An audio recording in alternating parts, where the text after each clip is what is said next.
Around the world, churches serving as sanctuaries for refugees is an ancient tradition.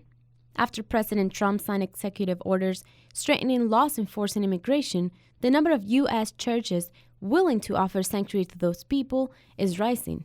One such church will soon open their doors to undocumented immigrants right here in Gainesville. We believe it's unjust, unfair, and that the practices that are being implemented are non-biblical. And so our way of acting out against that is to offer sanctuary to individuals who potentially have a chance of going through the deportation process and having success in getting a stay or getting permission to stay here. Westminster Presbyterian Church has been working on becoming a sanctuary place for undocumented immigrants for the past 2 years. More than 800 faith communities are joining in the national movement.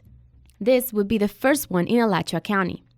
Westminster is working with different community groups, including the Interfaith Alliance for Immigrant Justice, a group of faith organizations that try to work towards a solution for the immigration crisis. The process started with simply identifying a church that was willing and looking into the support of their community members, right?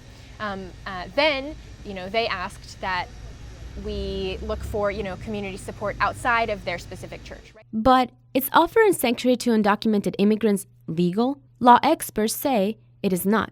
Officials with a warrant can arrest undocumented immigrants anywhere.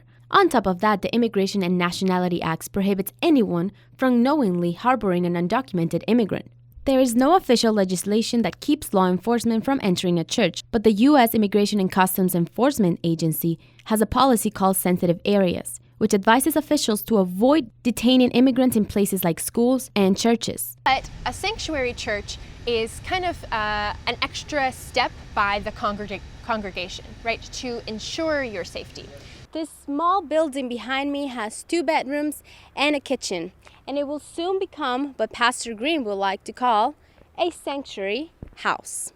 This sanctuary decision had to be approved by what the church calls the session. They approved it with the conditions that we make sure that we've got our policy manual, which is being developed, and that we have the house evaluated for safety and security.